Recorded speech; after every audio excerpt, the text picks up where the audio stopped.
সিঙ্গুর ক্ষতিপূরণ দেওয়ার মামলায় সরে দাঁড়ালেন বিচারপতি রবি কৃষ্ণন। গত অক্টোবর মাসে সিঙ্গুরের জমি নিয়ে গঠিত আরবিট্রাল ট্রাইব্যুনাল জানিয়ে দেয় টাটা মোটরস সংস্থাকে 765.78 কোটি টাকা ক্ষতিপূরণ দিতে হবে পশ্চিমবঙ্গ সরকারকে। 2016 সালের সেপ্টেম্বর মাস থেকে 11% করে সুদও দিতে হবে ওই টাকার উপর। অর্থাৎ যতদিন রাজ্য সরকার টাটাকে পুরো টাকা না দিচ্ছে ততদিন ওই সুদ দিয়ে যেতে হবে রাজ্যকে। এছাড়াও মামলার খরচ বাবদ রাজ্যকে 1 কোটি টাকা দিতে হবে টাটা গোষ্ঠীকে।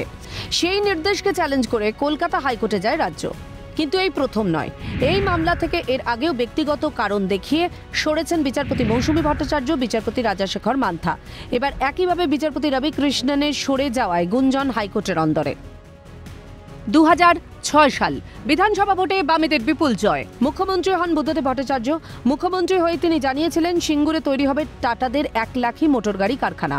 ন্যানো কারখানার জন্য টাটা গোষ্ঠীকে প্রায় 1000 একর জমিও দেয় রাজ্য। কৃষি জমিতে এই কারখানা তৈরি হচ্ছে বলে বেঁকে বসেন কৃষকদের একাংশ। মাঠে নামেন তৎকালীন বিরোধী নেত্রী মমতা বন্দ্যোপাধ্যায়। মমতার নেতৃত্বে গড়ে ওঠে আন্দোলন। প্রবল চাপের মুখে পড়ে 2008 সালে টাটারা সিঙ্গুর থেকে বিদায় নেয়। এরপরই টাটা মামলা করে। সুপ্রিম কোর্টে আরবিট্রাল ট্রাইব্যুনাল ক্ষতিপূরণ সংক্রান্ত নির্দেশ দেয়। এই রায়কে চ্যালেঞ্জ করে রাজ্য হাইকোর্টে যাওয়ার পর থেকেই এই মামলা থেকে সরে যেতে থাকেন বিচারপতিরা। ফলে পিছিয়ে যাচ্ছে শুনানিও। এখন দেখার বিচারপতি রবি কৃষ্ণন সরে যাওয়ার পর এবার এই মামলার দায়িত্ব কোন বিচারপতি গ্রহণ করেন। অভিরূপা হাজরার রিপোর্ট, ক্যালকাটা নিউজ।